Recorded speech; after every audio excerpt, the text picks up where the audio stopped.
There's a rumor flying around that Moretti's back. Like, Moretti? After 30 years outside the public eye, pop icon Moretti returns for an exclusive listening experience. He's bringing you a gift. This is for Ariel Ecton. It'll be an absolute honor to spend this weekend with you. Thank you. Yep, namaste. Everybody meet Ariel, some young blood from the magazine. This is Clara, the most hated sex symbol on TV. Thank you. How's print media treating you? Congratulations, and welcome to this once-in-a-lifetime gathering. Moretti requires that everyone be shaven. So, how's the lady garden? Mr. Moretti, we'll be playing the greatest album of modern times. Future times, all the times, really. And there is more to come. So much more. What is it that you guys do? Would you like to see? The crowd is upset. Upset that I'm not on stage. Is this not alarming to you? The back row's asleep. But the front row's ready to rage. Are you sure you haven't been drinking with us? Okay.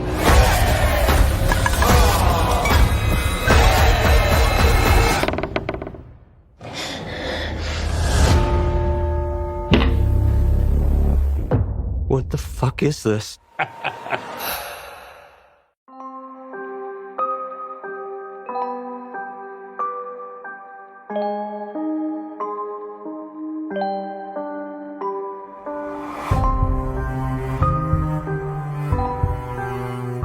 Hello, everybody, and welcome to the latest episode of Fresh Cuts. This is Mike. Joining me, as always, it's Mr. Venom. What's up, Venom? Greetings and salutations, pop music lovers. Yeah, I'm doing all right, Mike. Maybe not as great after watching this movie, but I'm doing okay. How the hell are you doing? I'm doing good. Survived a little bit of thunderstorm action here, so I was like crossing my fingers. No power outages would happen, but seems like the storms are over, so we should be good. Also with us, it's Don and Nelly. What's up, Don? Yeah, what's going on? Always happy to be here. All right, this week we are covering a movie called Opus. Kind of similar to last week, where I'm not sure how wide of a release this was, because I have heard almost nobody talk about it at all, other than like amongst ourselves when we were trying to figure out what we were going to do this week, and this happened to be at the theater, and it obviously was wide enough for us all to get it, so that's what we went with. And I will take the synopsis off IMDb. A writer travels to the compound of a pop icon who disappeared years ago, surrounded by his cult of sycophants, as well as a group of fellow journalists. She soon discovers his twisted plans for the gathering. Well, that might give away some, but I don't know. None of that was really surprising with the way the movie was set up, but oh well. So we will start with our general thoughts on Opus. Venom, what did you think of the movie? Well, I'm very glad I didn't read that synopsis before going into the movie. It gives away a little bit too much.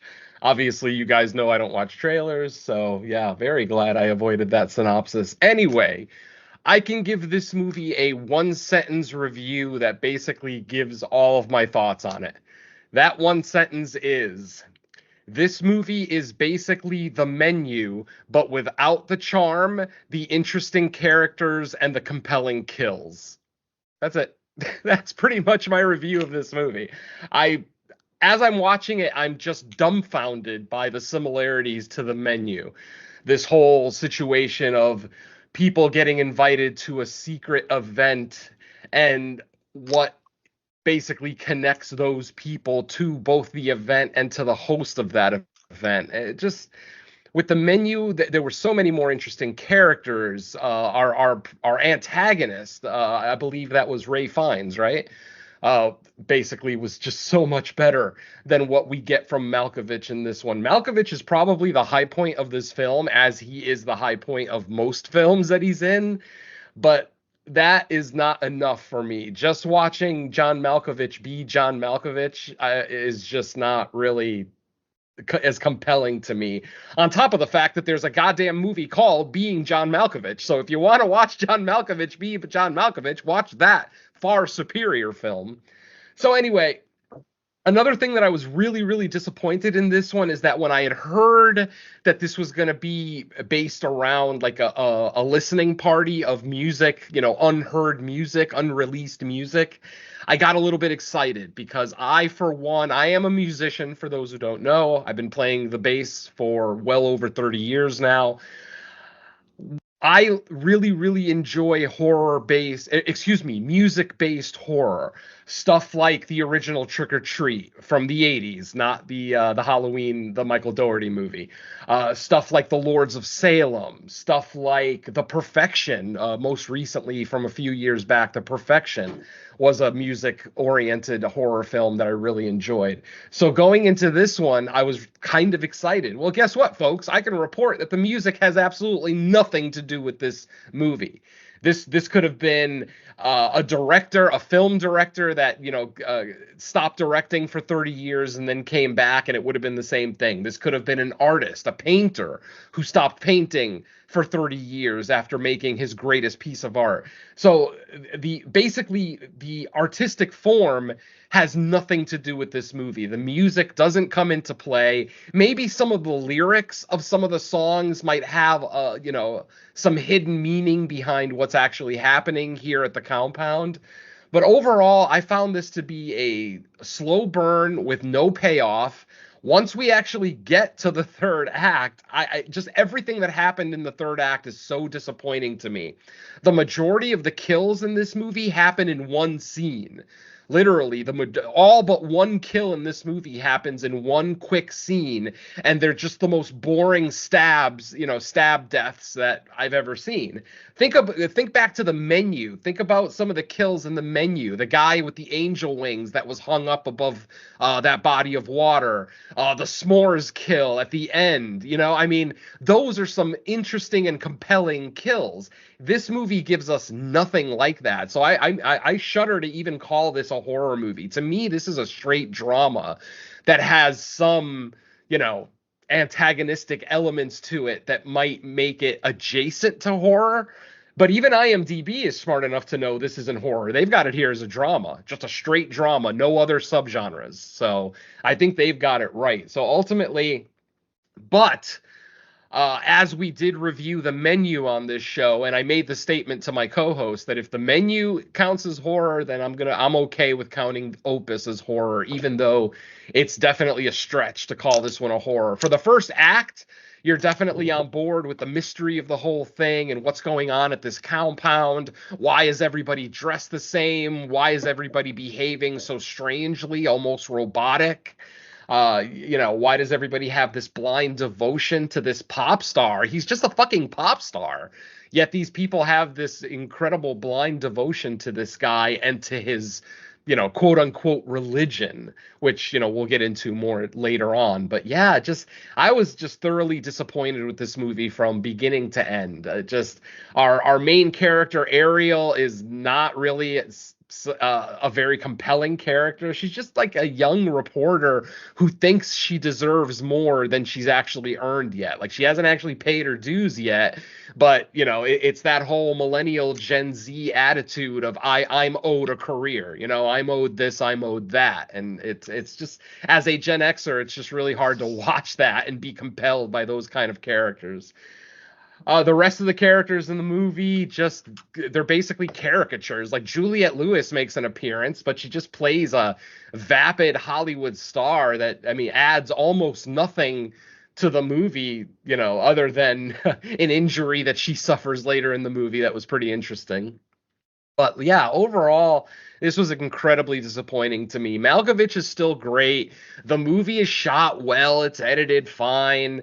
My biggest issue is going to be the writing. It's just going to be the storytelling, the world building, just all of it. It just felt, I don't know.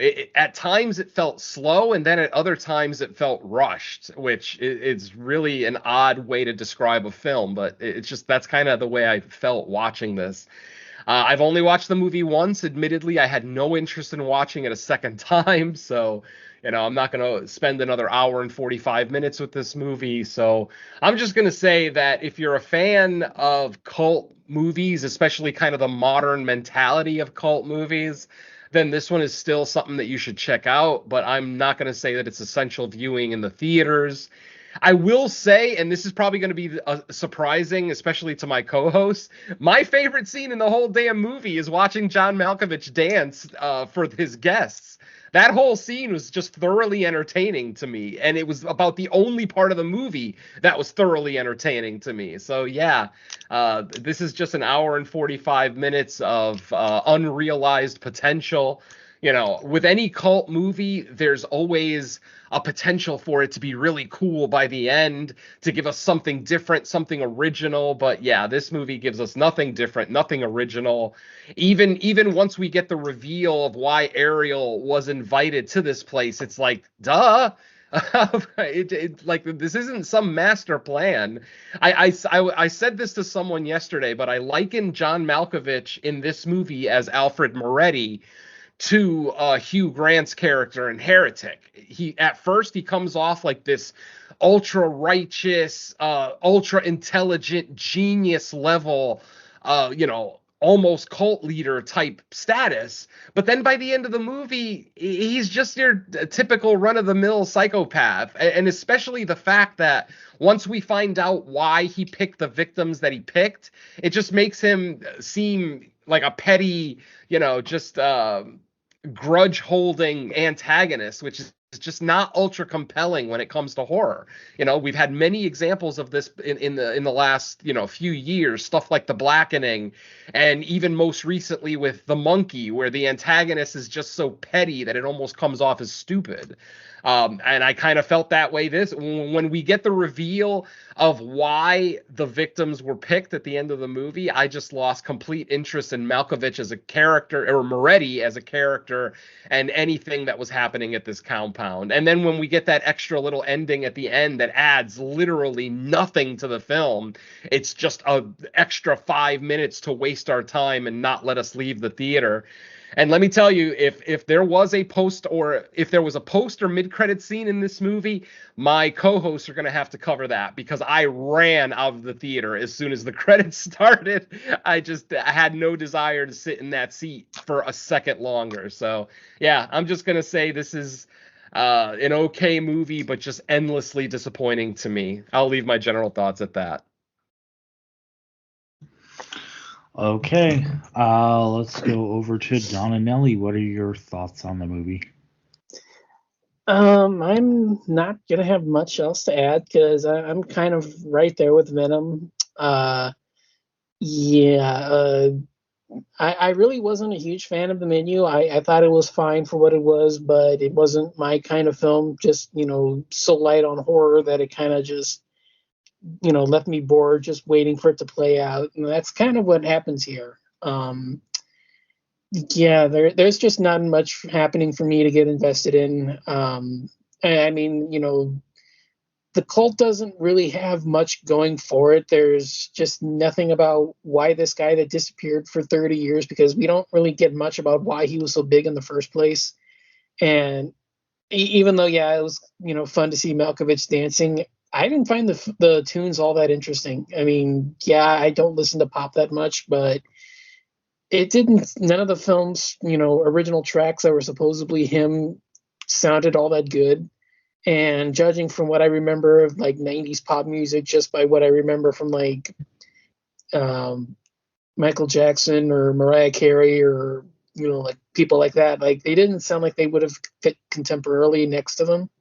So this guy didn't really have, any kind of point for his cults, and once it finally gets revealed that that's the purpose of it, then it kind of just loses steam. It just kind of loses its interest, and it just goes on way too long.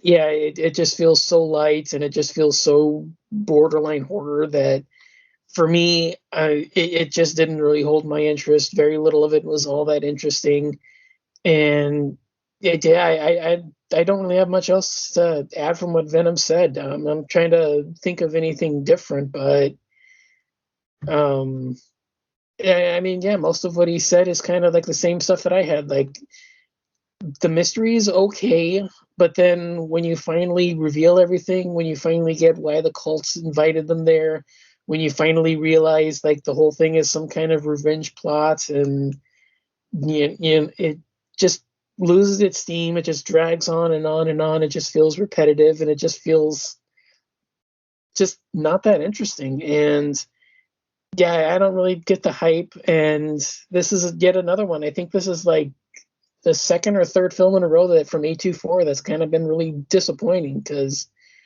what was the one that they did at the end of last year? Because they did one, I think it was one of our November episodes that was really kind of disappointing. I don't think we ever like effectively like crapped on it, but it was just one where it was either November or December. I mean, offhand, I can't remember what movie you're talking about, but we have definitely shit on A24 movies. I'm pretty sure I remember going on a rant about Bodies, Bodies, Bodies, and how much I hated that movie.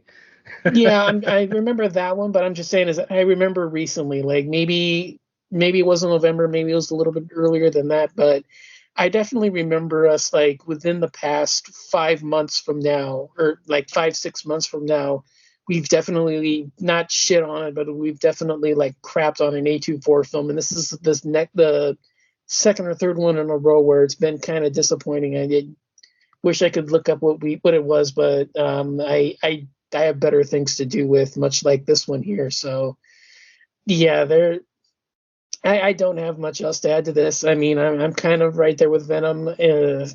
There's aspects to this that could have worked if they kind of went in a different route than what they did, but very little of it kind of plays itself out in an interesting manner. The characters aren't that well thought out. The mystery's kind of like the best part about it. And once you finally realize the purpose and the point and where everything's going, it just doesn't really have any kind of snapper bite to it. So yeah, very little horror, not much originality to it, not much interest, not much, not too many interesting characters. I can't really say that this thing is even really worth it all that much. I mean, there's better things out there. There's better films on streaming. There's better films in, theaters, not horror, but I'm sure there's better stuff out there. So yeah, I mean, unless you're just an absolute, unwavering, unapologetic diehard of the studio or the cast or somebody like that, I really can't say this thing is worth it. I mean, I can't really think of much else to add that's been different from what Venom's already said. Because yeah, I mean, I'm right there with just about everything he said about it. So I mean, if anything does pop up, I'm sure I'll chime in. But yeah, for now, back to you, Mike. Okay. I don't have really much disagreement. I thought it was okay, maybe a little higher on it than you guys, but not much. I don't really think anything was surprising about the movie, and that's the main issue. Is like as soon as the setup is them going out to some compound, it's like, well, how do you not know where this is going?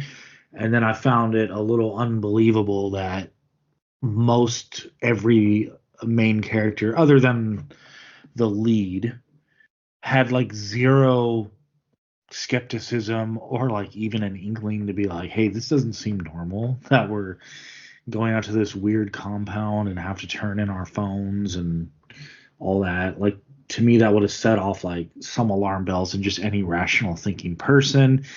I also look at the casting and I'm like, there's some names, but like I think Venom mentioned it. Why was Juliette Lewis even casted? Because they do virtually nothing with her character. John Malkovich, he's never not good, but I don't even think that's reason enough to like seek this movie out. Like when it comes across streaming, yeah, sure, throw it on for him just because he's always good. And then it's I think what does it in, it's like a very basic story that I get the vibe that they think they were maybe making something a little deeper than they actually were, because it's just very surface level stuff. It's not.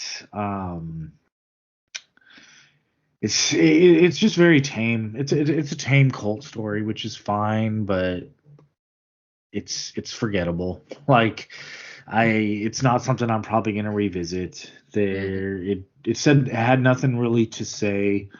I didn't mind kind of like the twist about like, oh, this is why we invited this one person specifically out, but it wasn't really a surprise. I mean, it seemed kind of obvious. And yeah, it's just forgettable. Like like I said, I'm probably not as low on it overall as you guys, but I just don't think there's much memorable. I did like the puppet scene when that's like when most of the action went down. It's not really a spoiler because that's so out of context, no one's even going to understand what I mean unless they see it. Like I thought, like if there's any like 5 to 10 minute section of the movie does something, it's pretty much then.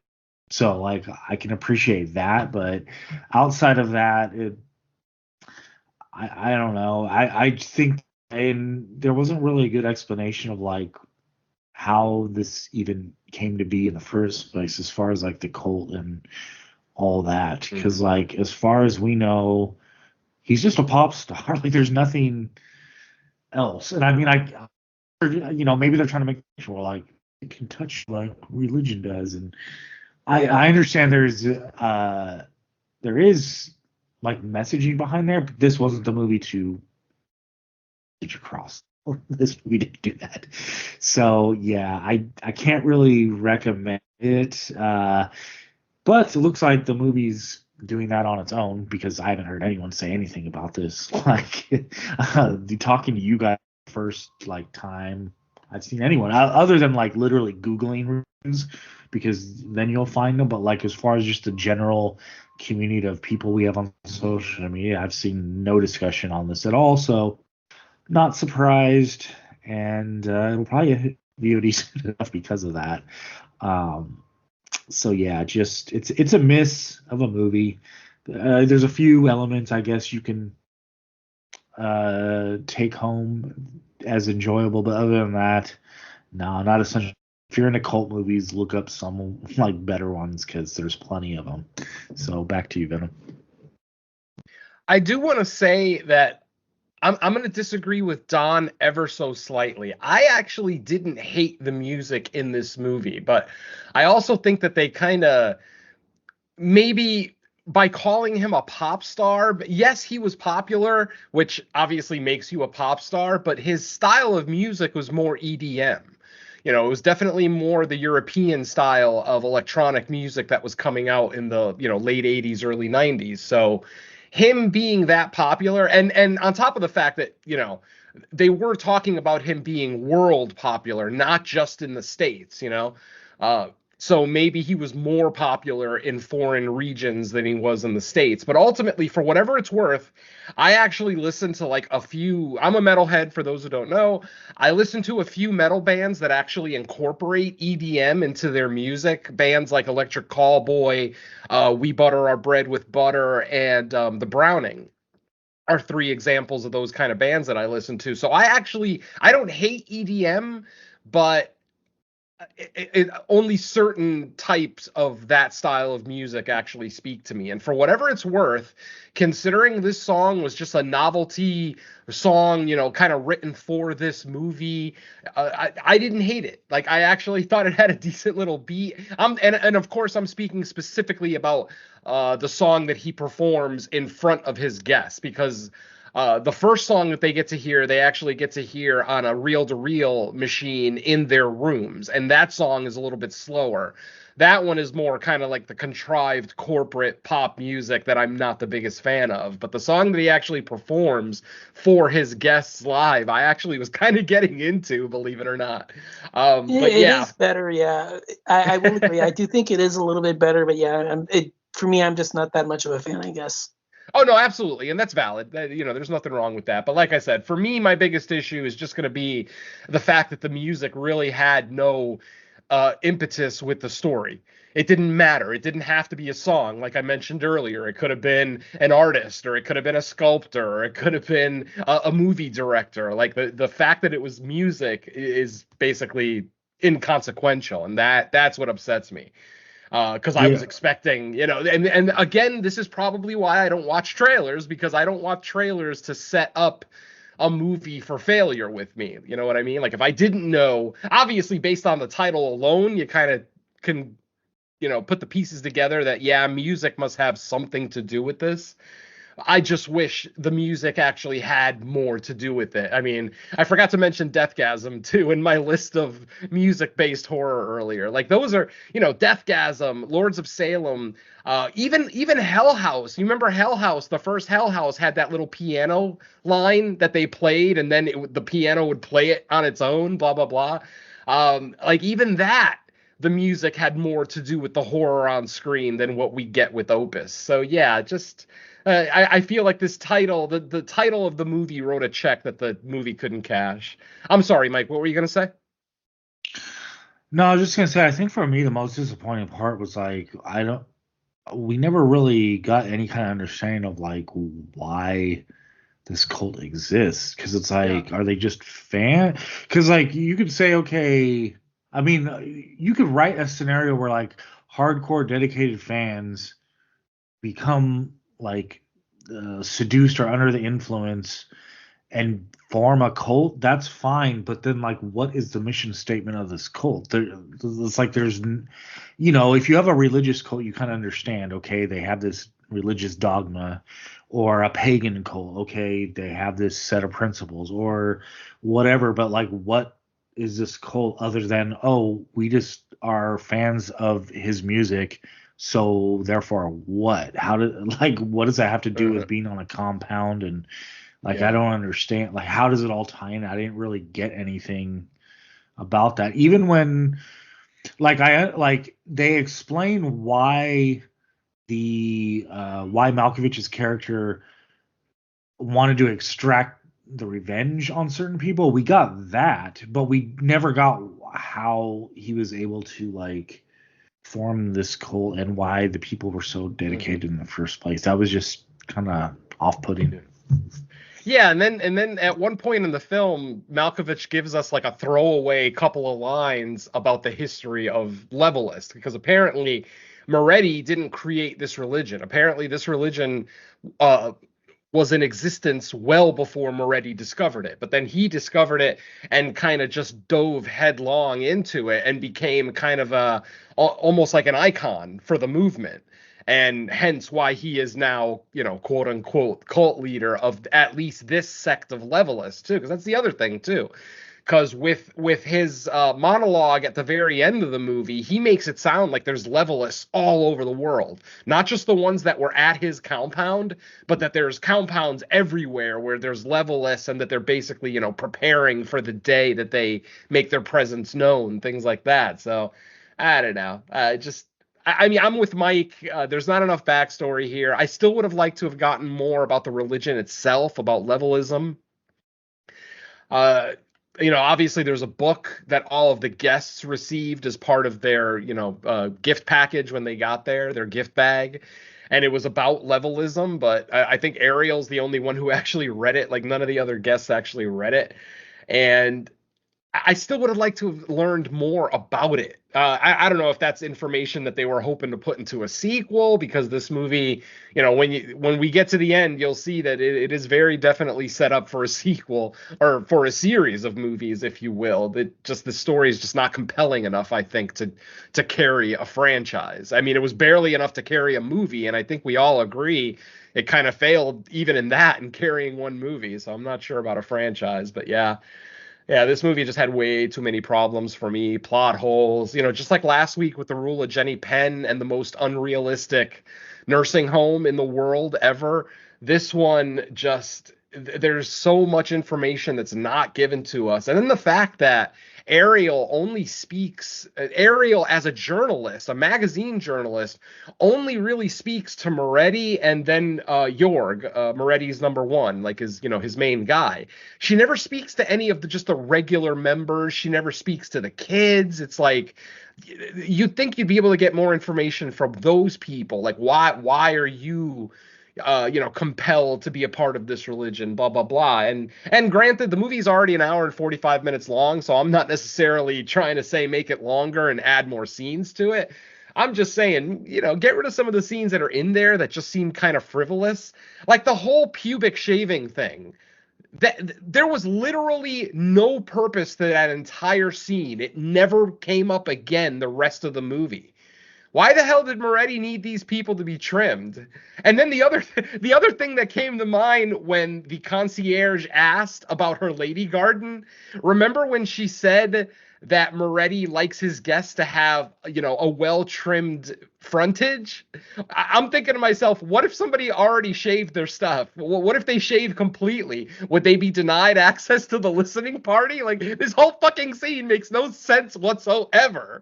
Like, it almost makes it seem like Moretti is going to try to actually have intercourse with these people. That's why he wants their genital area to look a certain way. By the way, this was men and women. This wasn't necessarily just for the women. It was everybody. Every guest here needed to have some kind of well-trimmed pubic area, which just, I don't, but like I said, then they drop it. They never bring it up again. It's like, what the fuck was the point? You just wasted 5 minutes of my movie time to do nothing, to literally do nothing. And that's what's disappointing. They could have killed that entire pubic hair scene and given me more backstory on the levelists, maybe how Moretti found out about the levelists, maybe the first levelist that he met personally, like maybe show us a flashback of him meeting a previous leader of the levelists or whatever, just something more what's the word I'm looking for? Just something beefy, something that actually has substance for this movie. And I'm sorry, but trimming your pubic hairs added no substance to this movie whatsoever. If anything, it added comedy to the movie because everyone in my screening laughed their ass off. Like, we were all laughing. And then the fact that Ariel still allows her to do it. Just, yeah, the lack of realism here. It's not quite as bad as last week with Jenny Penn, but it's still pretty fucking bad. So, yeah. I guess at this point, I'll give my co-hosts an opportunity to do any last-minute non-spoiler items that they want to talk about before we get into our walkthrough. So, gentlemen, anything else to add? Nah, I'm good. I'm good. That says a lot about the movie. All right, so I'm gonna try to be as quickly with this as possible. We basically meet Ariel. She is a magazine journalist. She's in a meeting where she gives her editor a really good idea for an article. She figures that she's going to be able to write the article, but then the editor says, that's a great idea. Thank you, Ariel. Let's give this to this writer. Of course, a male name is mentioned. So obviously it's already set up that Ariel is like this young upstart journalist at this magazine. She's only 25. I think she mentions that she's 25 in the movie. And, she wants to do more. She feels like she deserves more assignments, more compelling assignments, too, not fluff pieces like she's been doing. She wants to do actual, pieces that have merit and could potentially win a Pulitzer, things like that. So, blah, blah, blah. One day at work, they hear a rumor that Alfred Moretti is going to be coming out of retirement and releasing a new album. Alfred Moretti, of course, played by John Malkovich, is a pop star who became the biggest pop star in the world in the early 90s. They actually said how many number one hits he had, and it was a ridiculous number that no one's ever come close to. I mean, Michael Jackson and Beyonce wish that they could have this many number one hits, but Basically he's the biggest pop star in the world. And then suddenly after one of his tours from I think from 95 or 96, he basically just disappears, doesn't release any more music, and just becomes a recluse. No one knows where he is, what he's doing with his time, blah, blah, blah. Well, here comes the announcement that he is back. He will be releasing a new album called, what was it? Caesar's Request. That's it. Caesar's Request was the name of the album. He gives an explanation on how he came up with the title of that album, but the explanation's so stupid I'm not going to repeat it here. And not that I remember half of it anyway. But he's going to be releasing a new album, and he's going to be inviting certain people from the industry, very special guests, to fly out to his compound and then have a very special listening party where it'll just be them with Moretti right there with them listening to the album. So obviously, the editor of the magazine that Ariel works at gets an invitation, but then on the same day, Ariel gets an invitation, and everybody's shocked. Like, all the people at the magazine are like, why is she getting an invitation? She's like a junior journalist, But she ended up getting an invitation, so the next day, they're flown out to an airfield in the middle of nowhere.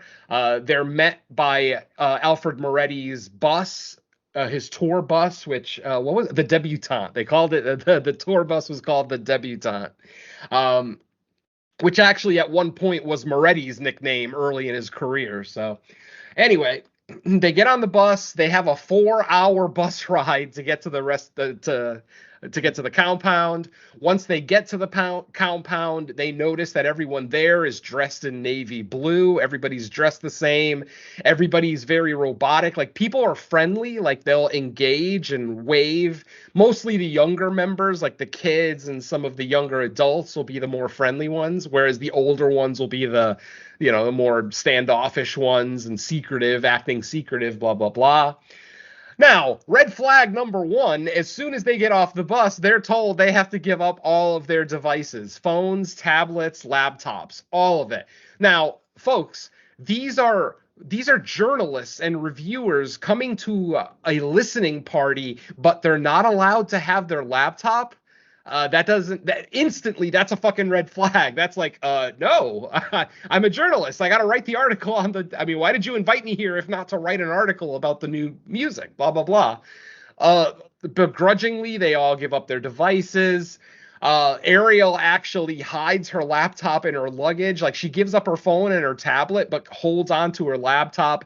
As it turns out later on, the cult members actually do look through everyone's luggage, and they took her laptop, and they even left a little card that says, we have confiscated your laptop. It will be returned to you on Sunday evening before you leave, blah, blah, blah. So, yeah.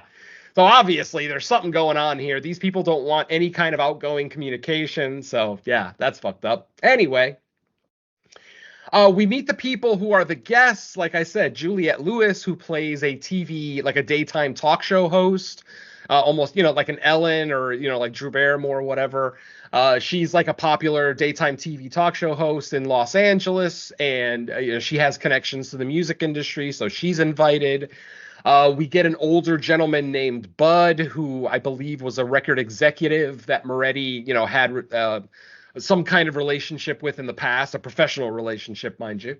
I'm not sure if Moretti's gay or straight in this movie, because he pretends to have sex with men and women in that music listening scene, the music listening party scene, but, we'll get to that. Like I said, where are we here? Oh, Ariel is she's tasked with by her editor, who obviously is there with her, to just take notes. Instantly, that pisses off Ariel, not outwardly so that she snaps back at her employer, but you can see she's seething on the inside. Eventually, a couple of days or one day into the trip, she goes to her editor and says, hey, if you're going to do the main piece on the music and Moretti and everything else, I'd like to do a secondary piece just on the level lists. At this point, they've already been informed that, this is a compound, that these are the level lists, and that they believe in this. to call it a religion might even be a misnomer. It might be more like a Dianetics thing, where it's just a certain way of thinking that they live their lives by. So like I said, Ariel wants to do a secondary piece, but her editor instantly says no. Says any articles that are going to be written based on this weekend will be written by me. So obviously he's kind of, setting himself up to be the douchey senior, person at that company holding Ariel down, blah, blah, blah. Throughout the movie, there's talk of a puppet show that on one of the last days there, that the kids have a puppet show for the guests. And what's funny is the puppet show in my head was way better than the puppet show that we actually get in the movie. I'll explain that in a little bit. The first morning there, Bud, the older gentleman. Did I already go over all the guests? It was Juliette Lewis, Bud, an older record executive. Oh, there was an older woman who was a reviewer, a music reviewer for a magazine. And then, like I said, Ariel and her boss. So they are the special guests to, come and listen to. Oh, and an influencer. I forgot the influencer. Moretti literally just invited an influencer who had like millions of followers on TikTok, figuring that she would be able to get Moretti introduced. Because don't forget, Moretti's been gone for 30 years. So millennials and Gen Zers have no idea who Moretti is. So, he's going to use that influencer to kind of introduce him back to the youth of America, of the world, actually. Blah, blah, blah. So that's all your guests, 6 guests total. On the first day, we see Bud getting a massage from the massage therapist there at the compound. But then at one point, we see someone walk into the room. Bud tries to sit up, because he's face down on a massage table. And he tries to get up, but someone holds him down. And then suddenly we see somebody start measuring his body with like a tape measure. They're measuring his shoulders, his torso. But then suddenly the camera goes black. We hear Bud struggling. Suddenly we hear the sound of what I'm assuming is a chainsaw. Because we hear the buzzing of the weapon. I'll just call it the weapon for now.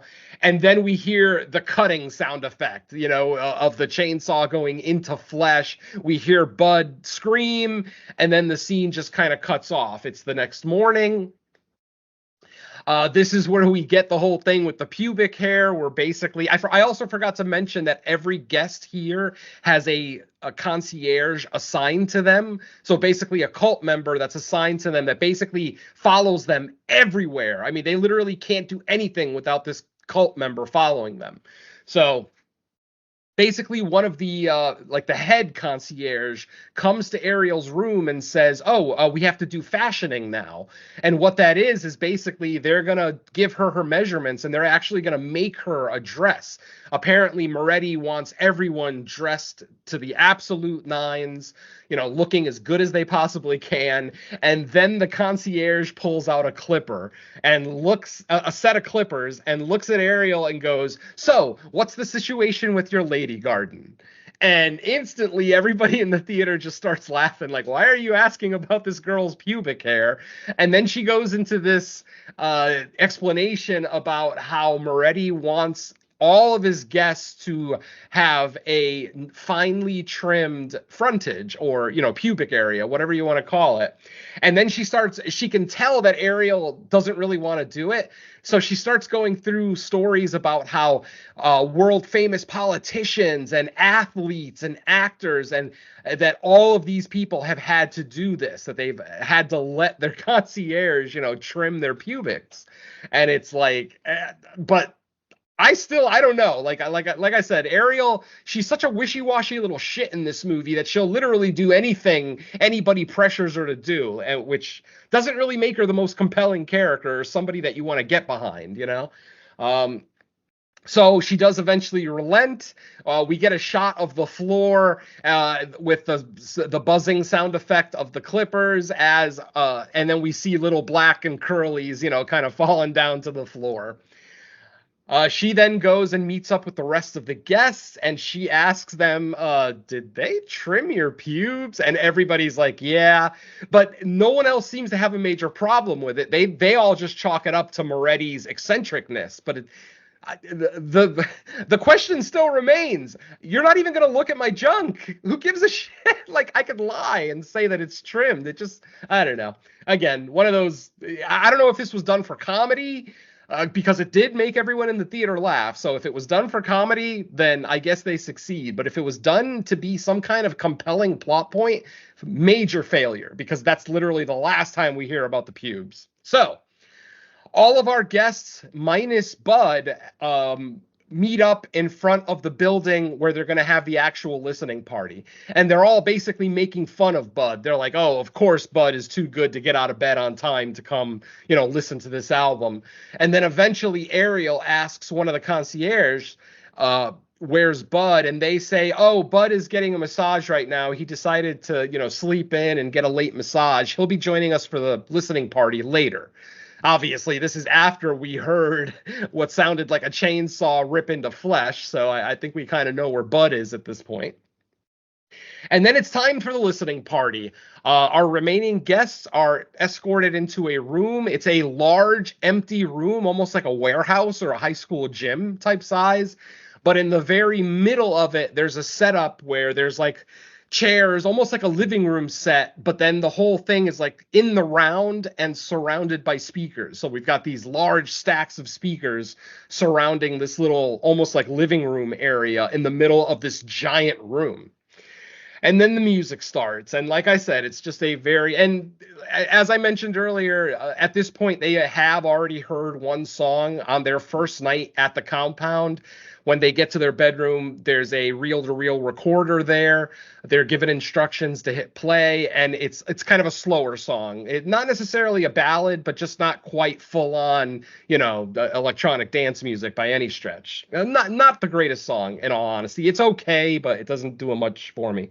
But at the listening party, that's when we start to get, the thumping bass and that, that driving EDM beat, that just repetitive beat, doom, doom, doom, doom, over and over again. And Malkovich basically, starts performing his music. And ultimately, it's not bad. I don't know if Malkovich actually performs the vocalization in this movie. I probably should have looked it up because it's not very good. I don't want to compliment the singer, because ultimately the singer is just okay. With a lot of that EDM music, the vocalist isn't even really singing so much as they're just speaking their lines. It's almost like more like dialogue than actual, poetic lyrics or whatever. So, Malkovich does his performance. He's going around. He's, simulating fellatio to some of the males that are there. Well, actually, at this point, there's only one male there because Bud is gone. It's just Ariel's editor. But, he simulates fellatio with the women. He simulates anal sex with Ariel's editor. Like, he's trying to be really sexy. But to see a man in his 60s or 70s trying to be sexy almost is a comedy act in and of itself, A lot of people in the audience were kind of digging this scene, and some people were laughing. And what's funny is that I understand why they're laughing, because as a movie viewer, to watch John Malkovich sing and dance EDM music is mildly comical because it's not the norm. But then I started to think that this isn't really all that funny of a scene, because think about it. What if Michael Jackson would have stopped making music after Thriller? So he releases Thriller in 1986, gets all the hit songs and the music videos and everything, and then disappears. We never see him again. And then suddenly in 2016, he reappears talking about releasing new music, and these 6 special guests are able to go. For those 6 people to be able to get a private performance from Michael Jackson after 30 years of retirement, that would be like a life-changing moment. That would be like something that they would tell their grandkids about forever.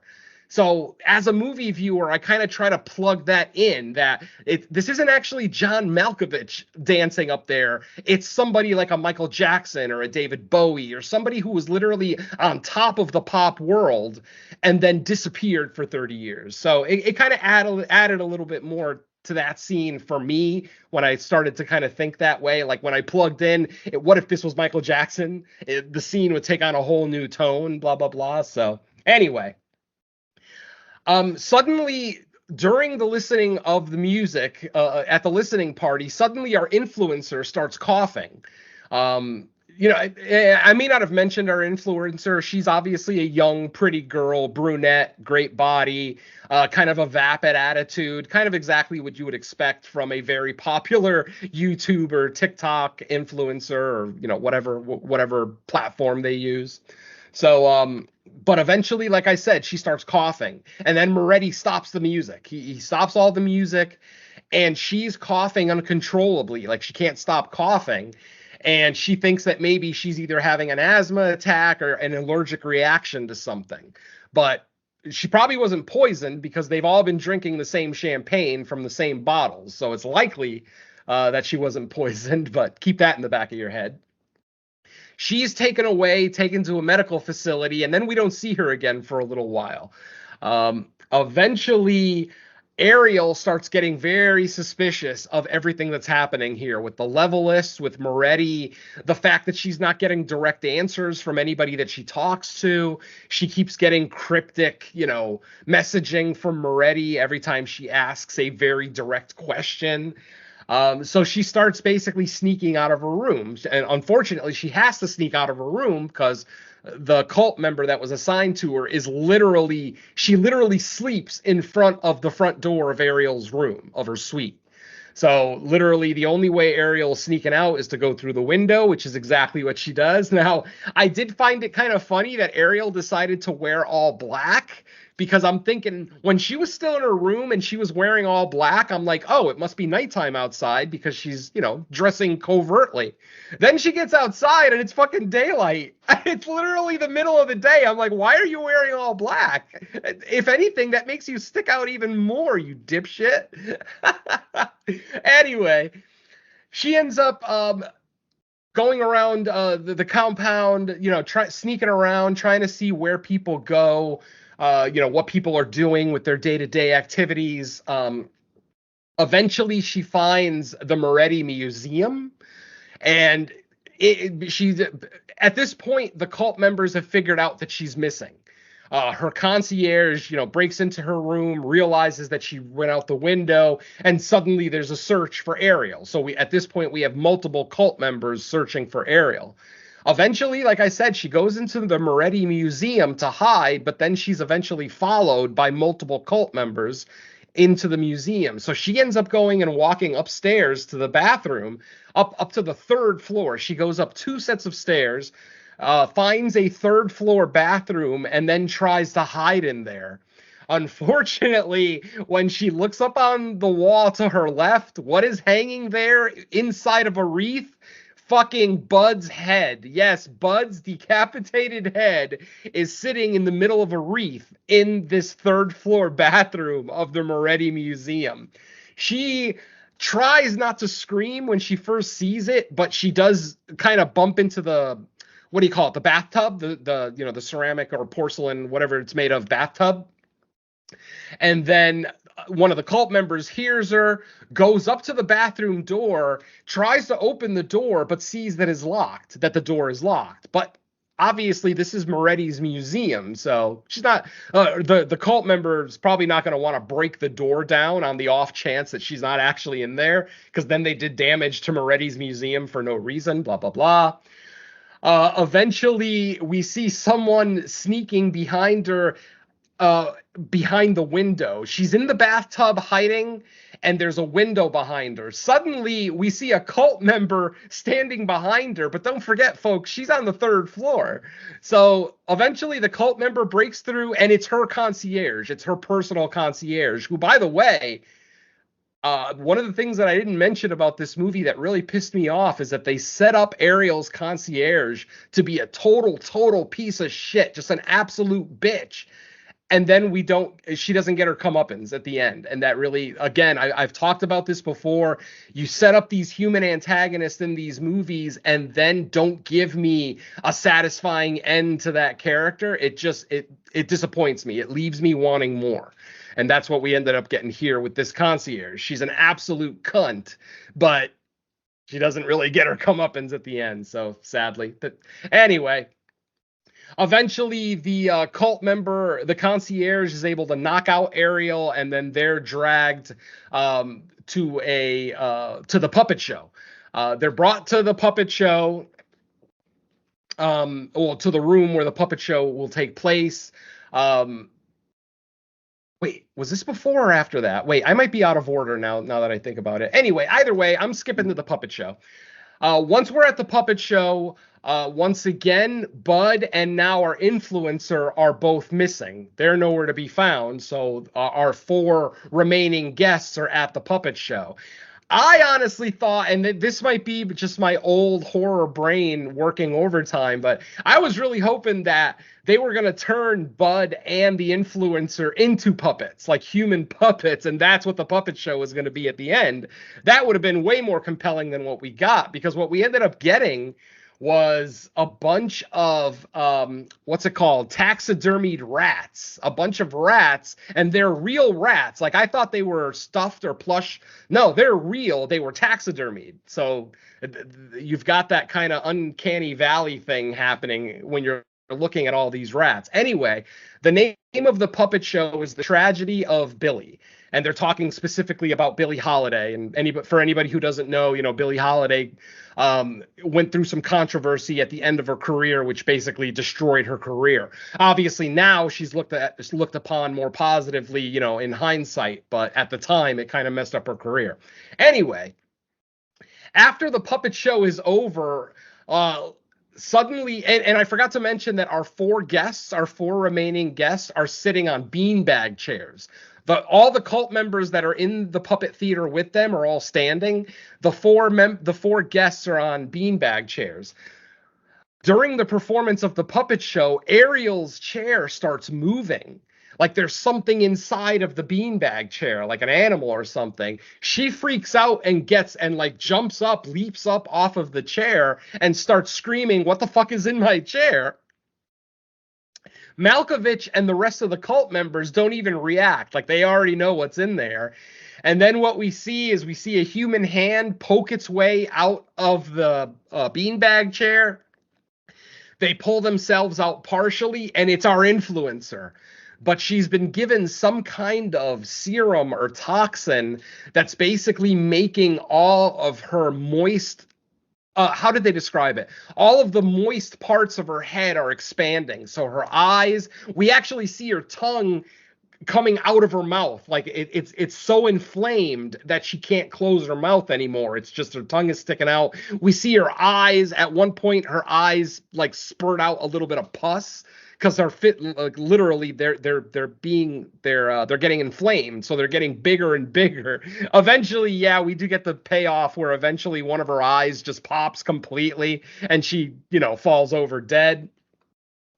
But this is the scene where the majority of the kills take place, and the influencer kills the only one that was really worth a shit, because eventually Ariel's editor, the older male, ends up getting stabbed by a couple of the cult members, just stabbed in the heart, nothing special, just stabbed. And then the older female music reviewer, the one who was actually a magazine journalist, she ends up getting killed by Ariel's concierge, and she ends up stabbing her, like, it felt like about 50 times. Like, she's literally just stab, over and over and over and over. But she's not killing the person that she was assigned to. She's killing somebody else's assignment, which, I don't know, I found kind of funny. And it just kind of shows you the overzealousness of this particular cult member. Like I said, they set this woman up to be just the worst character in the movie, at least the most evil. And then, yeah, we don't really get much out of it. But after this, we finally get our finale. Well, I guess our first finale, if you will, where we see all the cult members are congregated in a room, in a big room at the compound. We see all the dead bodies of all the people that have already been killed, plus Ariel is tied to a chair. Eventually, we see Malkovich up on like an altar, almost like in a church, speaking to his congregation, blah, blah, blah. Eventually, the concierge who did the pubic hair trimming goes up to Ariel, who's tied to the chair, and we see her start cutting her ropes. She's basically tied to the chair by some ropes. She walks up behind Ariel and she goes, okay, when I create my distraction, run for the open window. There's a window in the room that was open because they smashed somebody's head in it earlier in the scene. So obviously, Ariel's like, oh my God, there's a good cult member here, or, someone who maybe doesn't agree with the cult who wants this whole thing to end. So she ends up cutting the rope. Eventually, as soon as the rope is cut, the cult member then kind of falls over and bumps into this like lantern or something that's on fire on the stage. Eventually, she tips it over by accident, and it hits Malkovich. And of course, Malkovich is dressed in, very religious garb, flowing robes and everything. And we see him go up in flame. Literally, he just goes up on fire. We see Ariel jump out the open window, get out to the outside of the compound. I forgot to mention earlier that just outside the compound, Moretti has had some fans that have been camping out ever since the announcement that they were going to be getting new music from him. So when she gets out there, she ends up running into, it's nighttime by this point. She ends up getting to one of the fans that's camped out outside. She tells them exactly what's happening. She's like, we need to get out of here. We need to call the police. There's people dying in there. But the dipshit fan is just so fixated on the fact that Ariel was inside the compound. He's literally asking her questions like, oh my God, you're so lucky. What's he like? What's the new music sound like? She's literally sitting there screaming that people are fucking dying, and this guy's concerned with the listening party going on inside. Eventually, she knocks the guy over. She just pushes him over, takes his keys, jumps in his car, and just takes off. Now, obviously, you think there's going to be some kind of chase or something. The chase actually happened leading up to the outside of the compound. There was like a little mini ATV chase. It wasn't really much of a chase. It's just a quick 2 minutes of them, Ariel's concierge chasing Ariel on a different ATV, blah, blah, blah. Eventually, Ariel is able to get away from the compound, and suddenly the movie fades to black. When it fades back up, we get the text on the screen 2 years later. So it's now 2 years after the events of the first part of the film. Ariel at this point has now written a book about her experience that weekend at the compound. She actually wrote multiple books. She's got another one coming that's going to be more about the Levelists specifically, more than just the event. And she goes on a talk show and she starts to talk about the events of what happened when she returned to the compound with the police. So again, we see this in flashback. She ends up returning to the compound with the police, and what she finds is all the cult members are gone, completely disappeared, even though they kind of faked a Jonestown type ritual where all the cult members had a glass of champagne, including the children, by the way. And we see bottles of, potassium cyanide. Potassium cyanide, I think is the name of it, is the chemical name for cyanide. She sees that they're putting cyanide into these bottles of champagne. And then at the end of the film, right before her escape, we see all the cult members with a glass of champagne, and they all take a sip. So we're all under the impression that they're repeating Jonestown, that they're all killing themselves. But when Ariel comes back with the police, the only person at the compound is Moretti. And he literally sets up a stage in his front yard where he's playing piano through a PA system. And then all 5 bodies of the victims, the 5 special guests that have been murdered, are all lined up. They're all perfectly wrapped in the navy blue cloth that all the cult members were wearing. And it's kind of funny because when you see Bud's body, his is in 2 pieces because he got decapitated. So you actually see the head wrapped by itself next to the headless body, which is also wrapped by itself. I thought that was kind of mildly funny. So Moretti is just sitting there playing the piano, and he gives himself up. He doesn't deny anything. He's like, yep, I killed those 5 people. I was going to kill Ariel too if she didn't escape, blah, blah, blah. And that's basically how the events of that day pretty much concluded. They arrested Moretti, they took the 5 bodies away, but all the cult members are missing. There's nobody else at the compound. So obviously they did not kill themselves. That was all a ploy.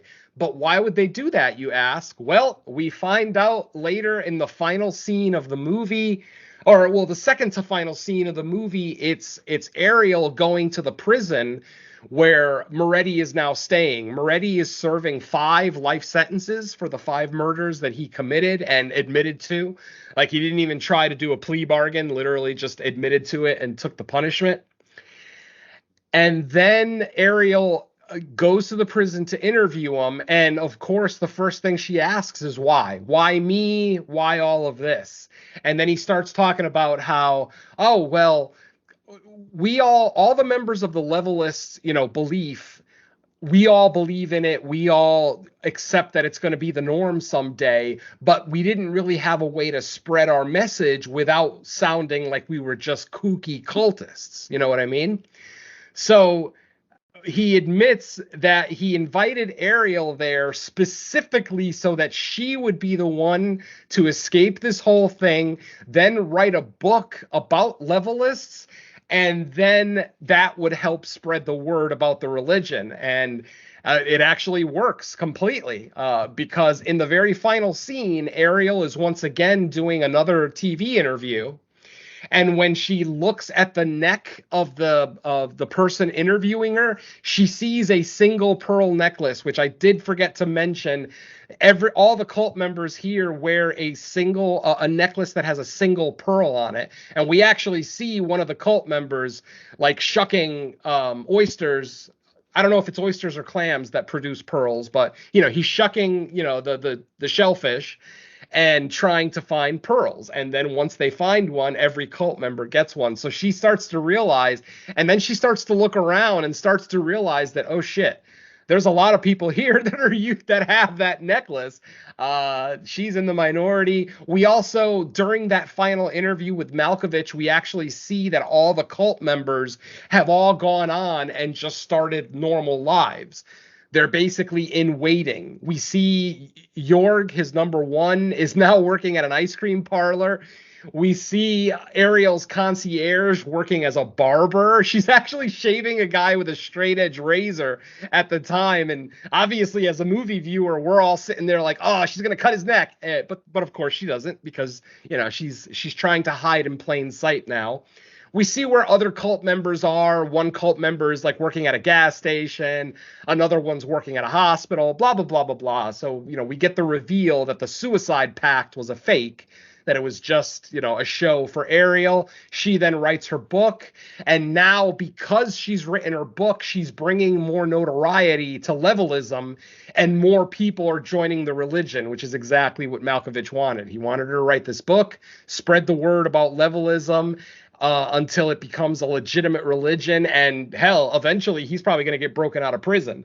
Because, if he's placing members of the religion in different aspects of everyday life, how long until they start showing up as prison guards, as prison wardens? Eventually there's going to be enough Levelists working legally in that prison that they're just going to break them out, and we're just going to have another movie. Well, hopefully we're not going to have another movie.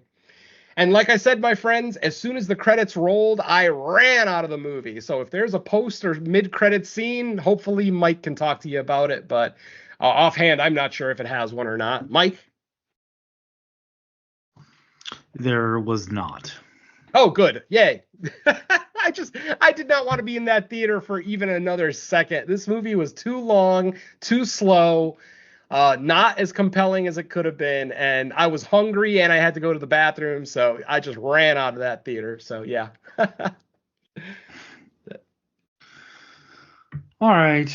Well, yeah, that was Opus. And I still went longer than I really wanted to. Sorry, folks. I'm sure any longtime listeners know that I love to talk, and sometimes I talk more than I should. So forgive me for the long walkthrough on a bad movie. If you're curious about Opus, I recommend Mr. Holland's Opus much more than this one. Oh God, just watch The Perfection again. The Perfection is 10 times the movie this is. And hell, Lords of Salem, I'll even take the original Trick or Treat as a better music-based horror film than this. And that movie is cheesy as hell, as much as I love it. All right, so that's gonna wrap it up for Opus. What else do we got? The main show is, I believe it's already up on YouTube, but it'll hit the network as soon as it gets posted there. That was, 65, I believe. And that was the remakes of Cat People and The Fly. So, yeah, two interesting movies to pair together based on what we thought of each one. But hey, it made for an interesting discussion for sure. And I think that's all I got to say on new stuff. There might be something else, but I'll let Venom mention those. So Venom, what else do we got that's out there? Well, nothing else is available, but we do have a couple of shows in the can that are being edited right now. First and foremost, the Crystal Lake Gift Shop, episode number 8, is recorded. I am in the middle of editing that one right now. That one should be available before the end of March. Like I said, that's Mike and Lacey Lou and myself talking about episodes of the original Friday the 13th, the series. So like I said, we're on episode 8 called, what was the name? Shadow Boxer. We're on Shadow Boxer. Like I said, that episode will be out before the end of the month. And then No More Room in Hell presents Creature Comforts. Episode 37 was just recorded last night. On that one, we took a look at the original 1958 The Fly, starring Vincent Price. Obviously, we talked about the remake on the main show. So, look out if you want to see our thoughts or hear our thoughts on both the original and the remake. Go ahead and check out both of those shows. And our, fearless leader, Mike Merriman, was able to join us for the Fly review on Creature Comforts. So we got the whole family together for that episode. That one will be available a little bit sooner. I would say look out for that episode this coming weekend sometime, as today is St. Patrick's Day, by the way. Happy St. Patrick's Day to those who celebrate. I'm sure by the time you listen to this, the green beer will be long gone, but hopefully you had a good time. And I think that's everything I have. Yeah, that's all I got. No guest spots for at least another month or two. But yeah, that's everything from me. All right. How about you, Dawn? Yeah, not much. There actually is a few things now that I think about it. As mentioned, the latest Creature Comforts was recorded. That one was quite a bit of fun. I always love getting to work with the whole family, so that was a pretty enjoyable time. As mentioned, the main show, once again, the whole family, which meant yours included. We did the originals of The Fly and Cat People. Or wait, the remakes. The remakes. Yep. Yeah, I know. I caught myself. Yeah. Yeah, the originals are Creature Comforts. The main show is the remakes. That's right. Yeah. As I mentioned last time, the roundtable discussion for the Werewolf project that I was working on is available. I don't think it's on podcast platforms yet. I think it's a streaming video on YouTube or various other platforms. If you look for the Paranormal is the New Normal network, should be on there. Like I said, not podcast platforms, but YouTube, Facebook, and various other places that you should have it. And I also managed to do 2 guest spots with the NFW family. I did It's Not Horror, Okay, which was a first-time look at Soylent Green, which was a lot of fun. And then we did Is It Really That Bad for Shark Exorcists, which should be more than enough to tell you all about that. I think we've already got. I think Soylent Green is already available, but I'm not sure when Shark Exorcist is. But those should be around pretty soon. So yeah. Other than that, I think that's pretty much it for me. All right. Is there a theatrical release next week, Venom? I can't remember. Yes, there is. Yep. We've got Ash opening this Friday, March 21st. It is the new film by Flying Lotus, and it stars Aaron Paul, I believe, from Breaking Bad fame, right? Yes. Yeah, so that's a sci-fi horror film. I know it's definitely sci-fi, but it must lean horror because I think Shudder's like has the distribution rights. Shudder's getting it. It's kind of one of those like what they did with Oddity or In a Violent Nature kind of a thing, where they're putting it out for a couple of screenings, and then it'll show up on the service, a month or two later. Okay. Yeah. Well, I know. For whatever it's worth, though, Ash has a distinction that many horror movies do not have. After Ash has completed its festival run, it's sitting at 100% on Rotten Tomatoes. Folks, I can't remember the last movie that sat at 100% after its festival run. So, I don't know. I mean, take from that what you will, but I'm kind of excited about this. I love sci-fi horror anyway. Any kind of alien type horror film I'm into. But yeah, I'm hoping that score is warranted, that it's not just a bunch of family members who are making these reviews. But yeah, as of right now, it's sitting on 100% on Rotten Tomatoes. So I'm looking forward to this one. Yeah, me too. From what I'm seeing, it looks very interesting. Let's just hope that it delivers on its promises, because they are definitely doing a push. Because for like a Shudder release.